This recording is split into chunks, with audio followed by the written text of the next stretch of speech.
Hello and welcome to your go-to Detroit Pistons podcast, The Pistons Pulse, co-hosted by me, Bryce Simon of Motor City Hoops, a former D1 hooper and current teacher, husband, and father of 3 amazing kids.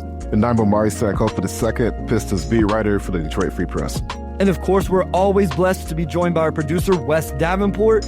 If you are not listening to The Pin Down over on the Detroit Bad Boys YouTube channel, make sure you check that out. Him and Blake Silverman doing great work over there. Obviously, all the stuff at Detroit Bad Boys.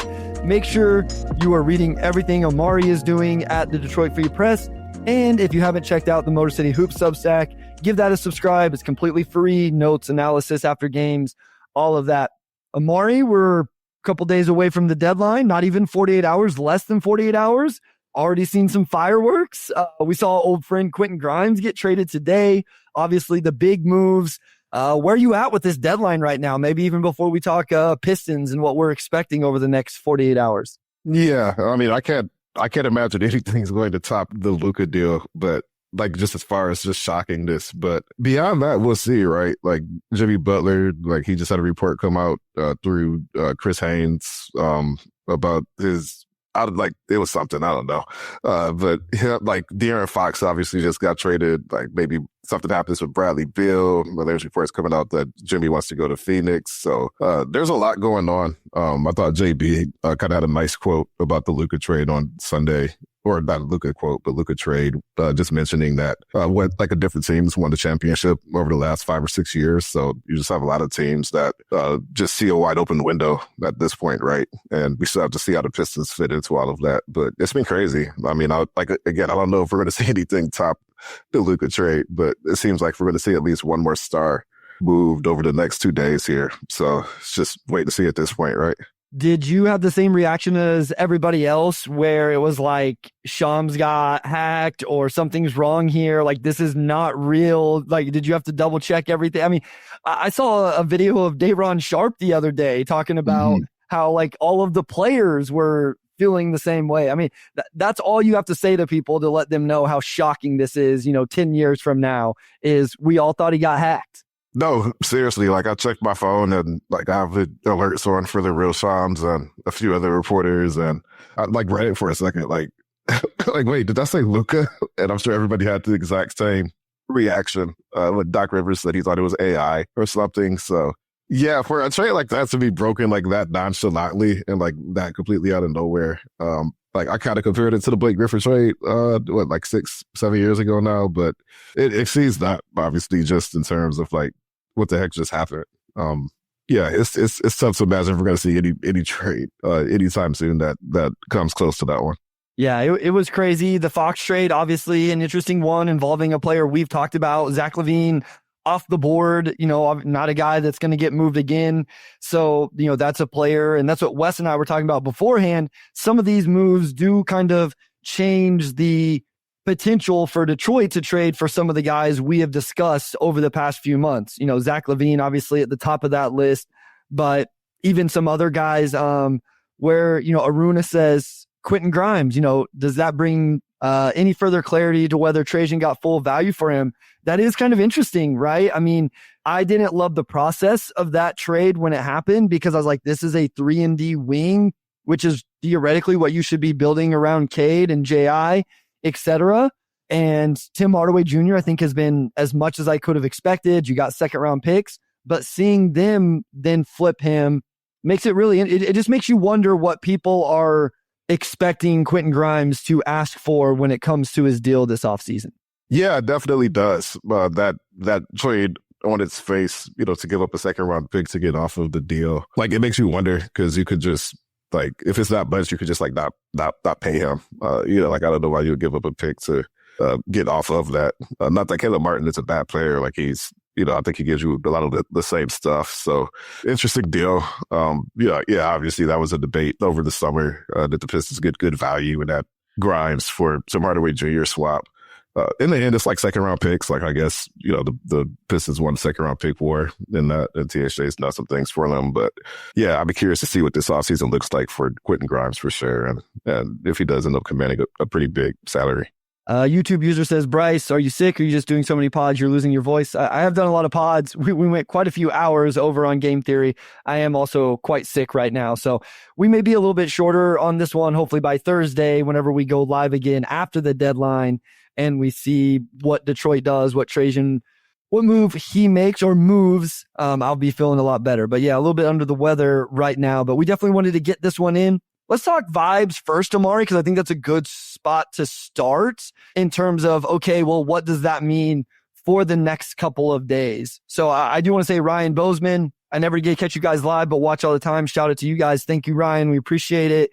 Almond Butter, finally made it for a live. Again, thank you for everybody tuning in live, all the support, hit the like, subscribe, share, all of that stuff. We start a lot of podcasts, a lot of episodes, Omari, with the vibes. This team is 500 right now. They've went through a really tough stretch. I mean, I kept saying we're going to really know where this team is at over this stretch at the end of January. They lost 3 in a row, 1-2. They lost the one to Atlanta on Monday night. Where are you at just seeing this team 500 playing with some of these really good teams through this really tough stretch?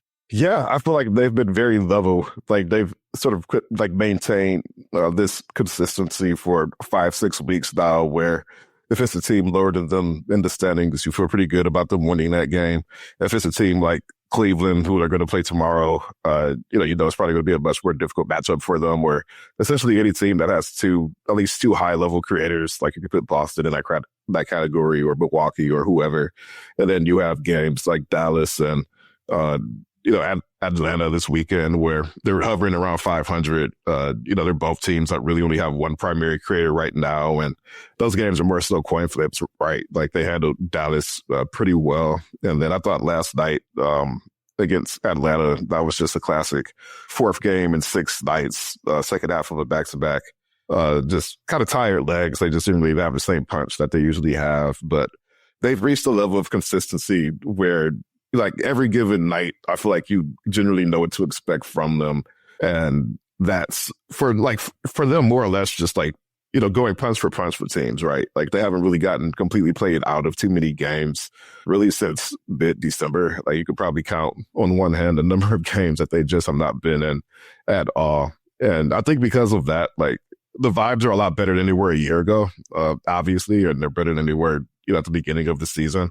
But they don't want to just be 500, right? So that's like the next hump you have to get over, is figuring out how to solve games like last night, where you're dealing with tired legs, and the Hawks were too, but they're coming into the LCA obviously wanting to get revenge for a couple of weeks prior, or, like Indiana last week, where, it's going to be an emotional game, and you get punched out essentially a bit earlier than you would like to. So they're still figuring things out on the fly. But long story short, I think they're predictable in a good way, in that they're coming through for the games that you expect them to come through for. Yeah, I mean, we've talked about it. This team is getting everybody's best shot, right? They're not getting the, hey, we're going to rest multiple players and sit guys out. They know they have to play their best to, beat Detroit, to compete with Detroit, and game in and game out. And they've started, like you mentioned, Indiana, you're starting to get some of those rivalries back because Detroit has knocked them off, and that they're fighting back in those situations, not literally, but you know what I mean? And so they get teams' best shot every single night. And whenever you have that, if you're 80% of yourself or tired, like you mentioned, second night of a back-to-back, you are going to have games where it's not all there, right? And so we've seen that a little bit, but as you mentioned, it's not like there's a lot where, man, this is just brutal. There have been some, right, that they've had some games where they lost quite a bit. You can see that some teams like Cleveland are still out of their league, but I think we would all expect that. But it seems like a lot of the teams that are right around in their standings, and that's the other thing, like I guess we should talk about that, because I think that plays into this conversation, is what the standings are right now. So even at 500, Detroit is 7th in the East. They are a half game back of the Heat in 6th. They're only 2 back of the Bucks in 5th. Indiana has really got it together. They're in 4th. But then you look below them, Omari. Orlando really struggling even with the 2 guys back. They're a game and a half back. Atlanta's 2 back. Jalen Johnson out for the year. Chicago traded LaVine. They're 4 back. Philly is 5 back. Like, I find it hard to believe at this point this is a team that doesn't at least make the play-in just based on what we've seen from them and where other teams are at. And on top of that, what they played Chicago back-to-back next week on the road, obviously, but that's going into All-Star break. And, like, mathematically, like, they're already at the 50-game mark, which is kind of crazy, right? Like, you have 32 games left. Like, at that point, you'll be within 30 games.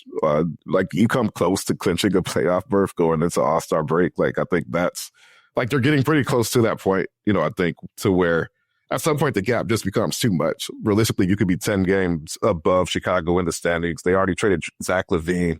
They probably make at least one more move, between now and Thursday.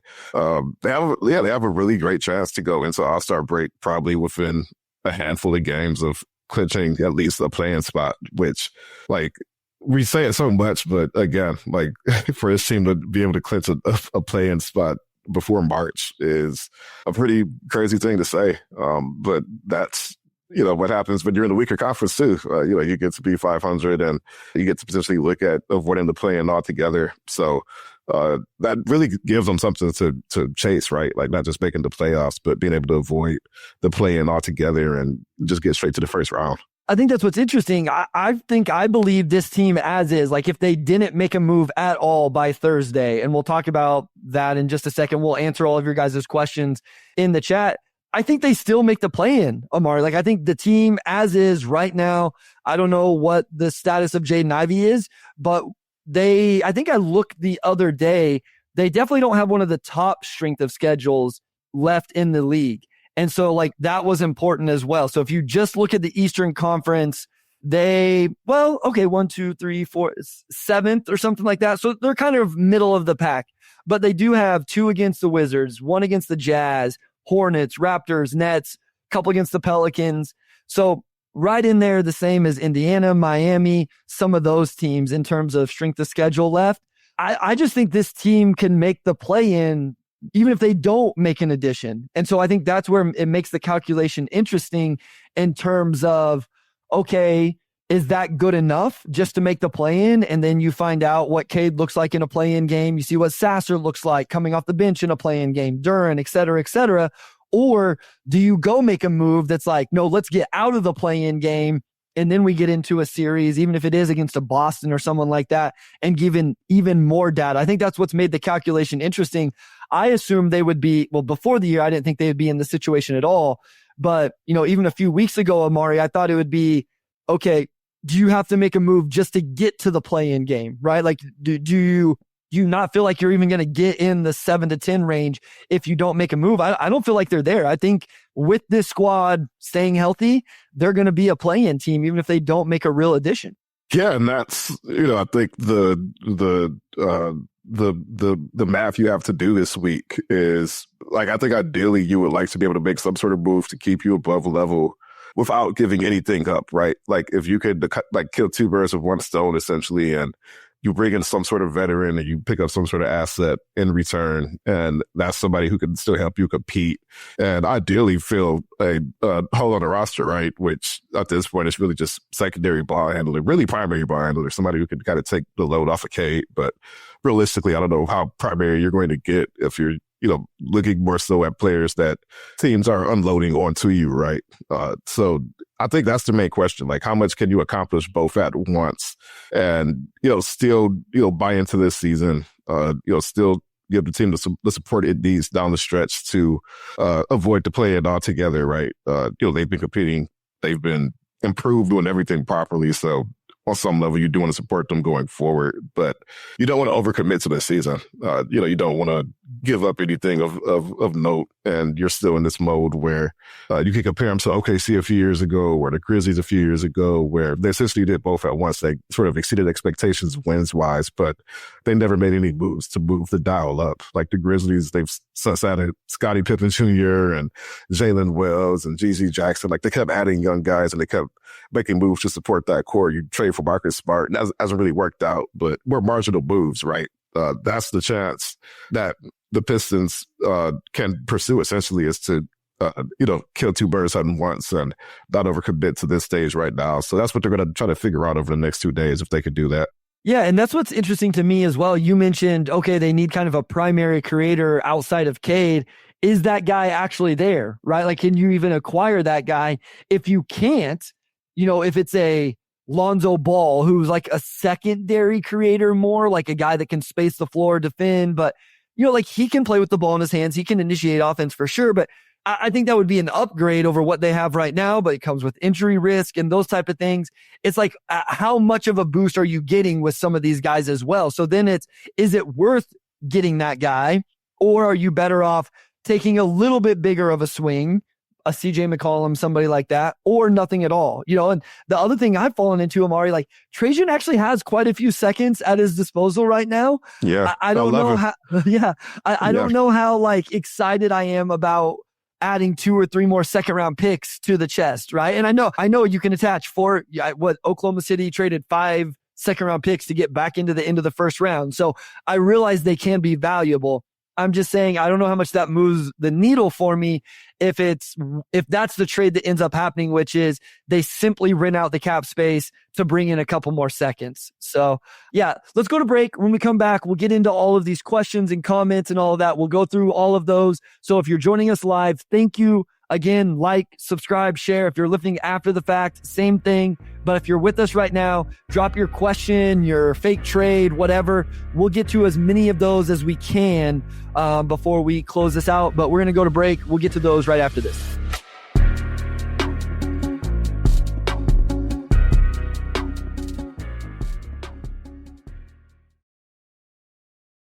All right, we're back with segment 2, and we're just going to get into some of your questions and concerns and whatever else you may have here during our remaining segments tonight. First, we're going to start off with Big Dog Pistons. Zion, what would it take?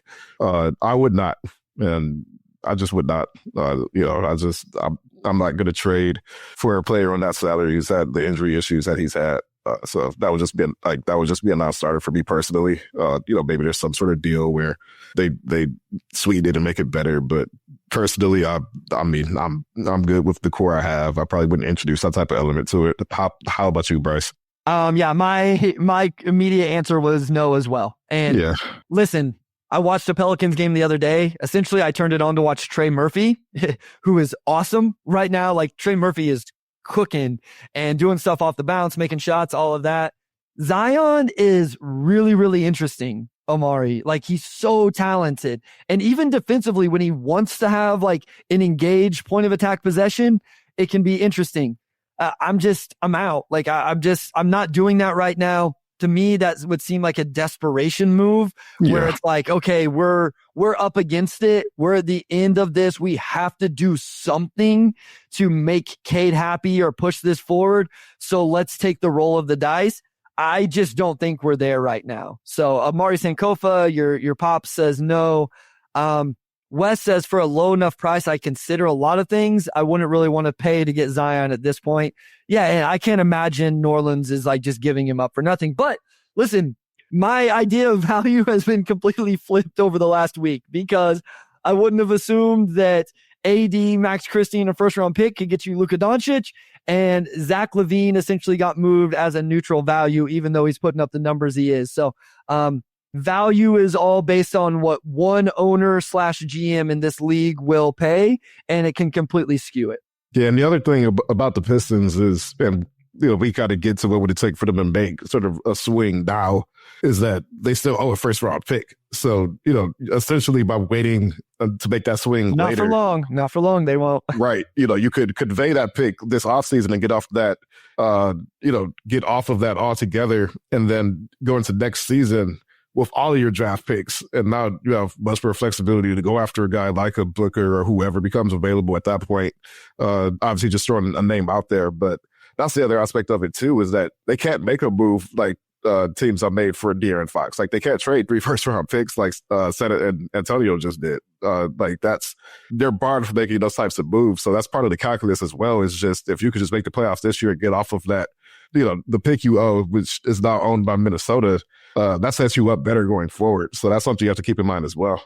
And the other thing to remember, even once it does convey this offseason and then they have control, San Antonio moved all of those picks and they still have essentially their own draft. They have a Hawks pick this year, and they kept all of their young players. They didn't trade Steph Castle in that move. They didn't trade Devin Vassell. Like, they didn't trade any of those guys in the move. And so that's the other thing to remember.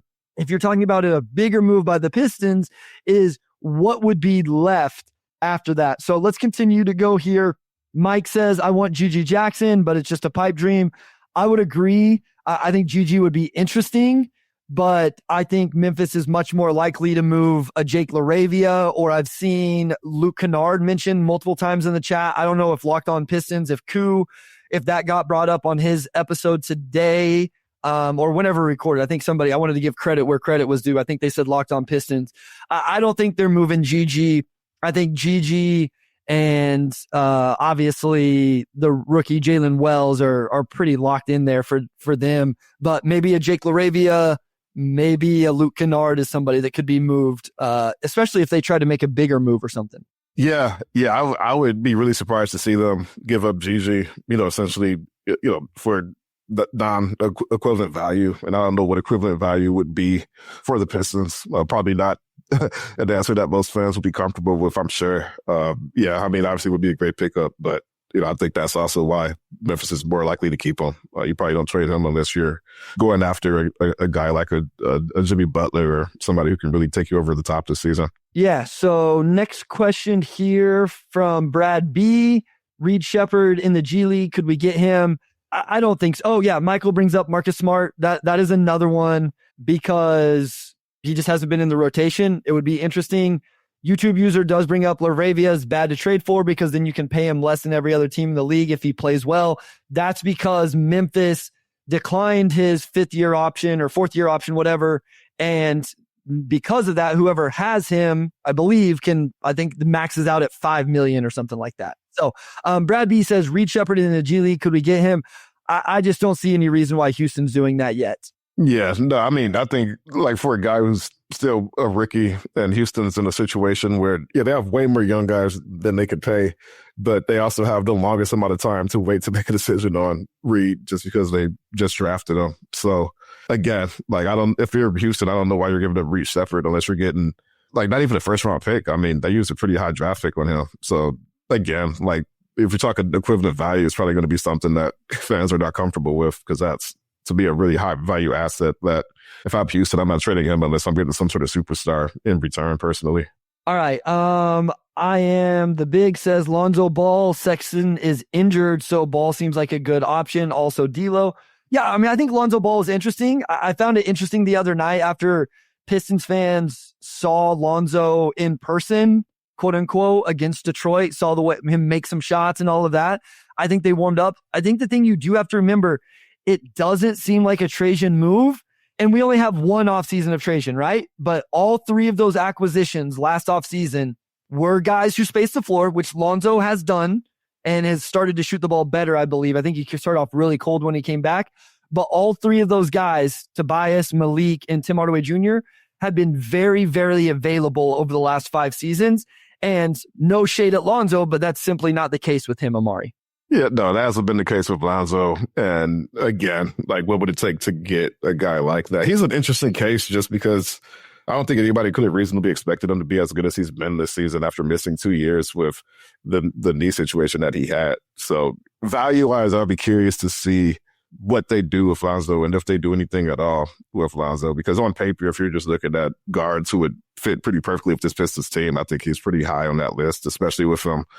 His overall field goal percentage has not been great, but his 3-point percentage has been good enough to still get the attention that you would want. So, the idea of Lonzo on this team obviously is pretty fun. Big Dog Piston says, what percent you give them to make a move by the deadline? Any move, 190. I mean, I think it's 100%. They're going to do something. Yeah. I would say, 95. I'm pretty certain that, unless none of the big moves that we expect go down, but even then, their cap space is kind of in a use it or lose it scenario. So, you've got to do something to maximize that.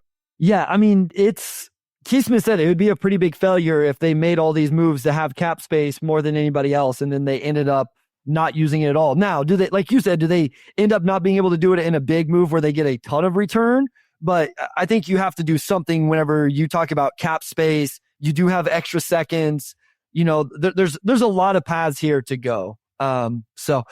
Mystery box 9999. Do you expect any trade the Pistons make, if they make one, will occur right at the end of the trade deadline? So what do you think, Amari? You think we're going to get one tomorrow? You think we're having to wait right up to the deadline? I think it kind of depends on what they're trying to do, right? If they are just the third or fourth or fifth team in a bigger move, they may not have any choice, right? Like they may have to wait until last second for that move to happen, because they're waiting on the teams that are more involved to make it. Yeah, it's tough to predict exactly when a trade is going to go down. Like it just is. It will be before 3 p.m. Thursday, which is the deadline. So I can promise you that. Beyond that, yeah, I think being in the business of predicting when trades are going to happen is just not a reliable business to be in. So. Man, that one the other night was rough. I fell asleep on the couch, woke up, saw it. Sam was going live. Randy had COVID at that time. I was like, no, this would be pretty disrespectful for me to stay up late recording with her not feeling very well. So Steven Sugg says maybe it's better that they don't make a move because these guys, for good or bad, have great chemistry. I actually find myself believing this a little bit, in terms of it does seem like the chemistry is really good. And I'll continue to throw out CJ McCollum. That's a name that I'm very interested in. But it's like, okay, would that disrupt chemistry? Because even though I think that's an upgrade over Tim Hardaway Jr., what would the chemistry be? Like, would that upset anything? I think it's more so like it's cool to see 50 games in, guys supporting each other the way they are. The chemistry seems to be real. The Cade Duran lob chemistry is unquestionably a real thing. And I clipped something on the Substack the other night, Amari. Ron Holland went for the reverse dunk and transition and missed. Malik Beasley beelined it to Holland and lifted up his chin and was like, picked him up. And it's like, Kay got up and shouted something and clapped too, after he missed it. So yeah, you do notice those things on the sideline. Yeah, I mean, so it's one of those things where that endears itself to the fan base, and you appreciate those things with Beasley that go beyond just making shots. So no, absolutely.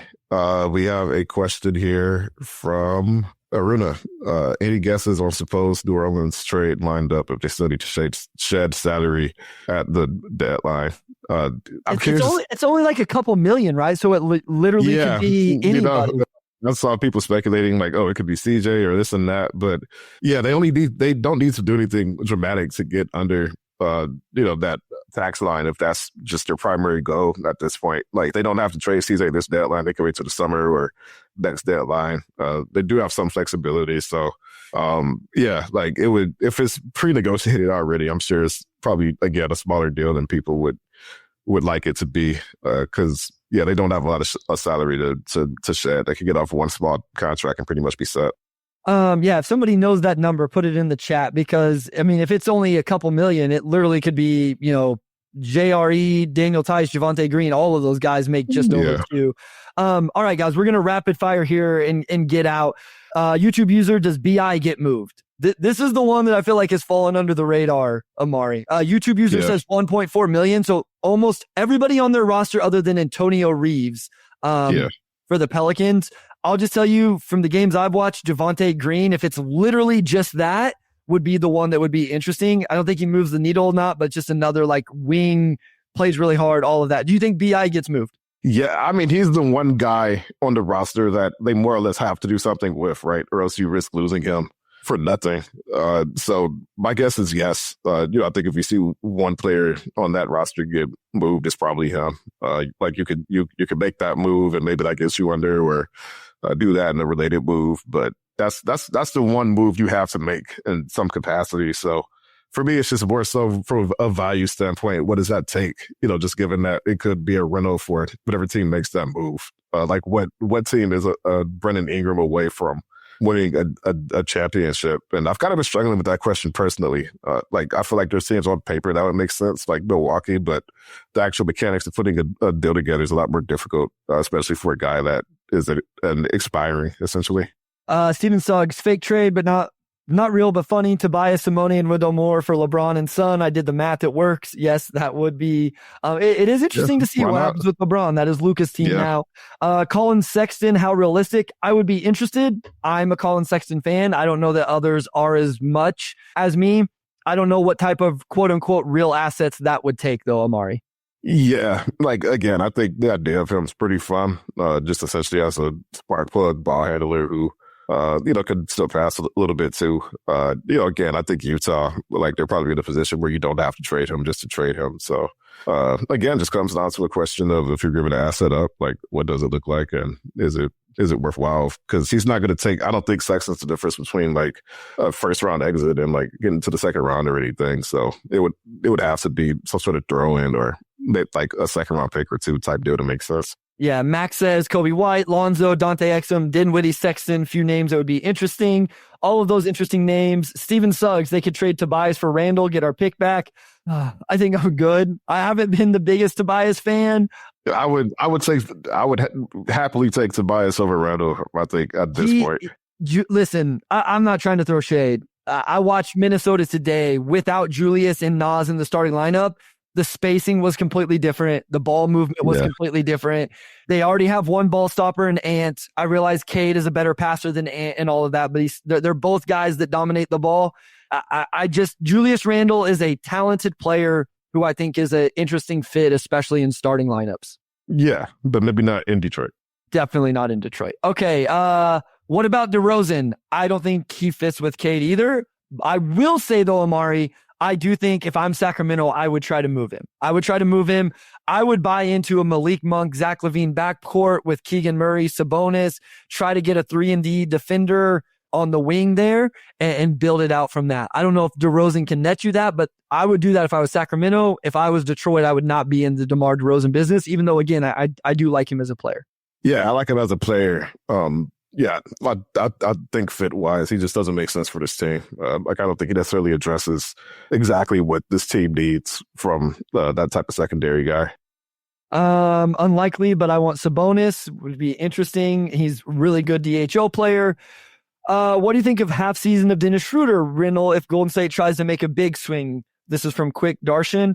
Yeah, I mean, the problem with Schroeder is he's been awful in Golden State. He was really, really good in Brooklyn, went to Golden State.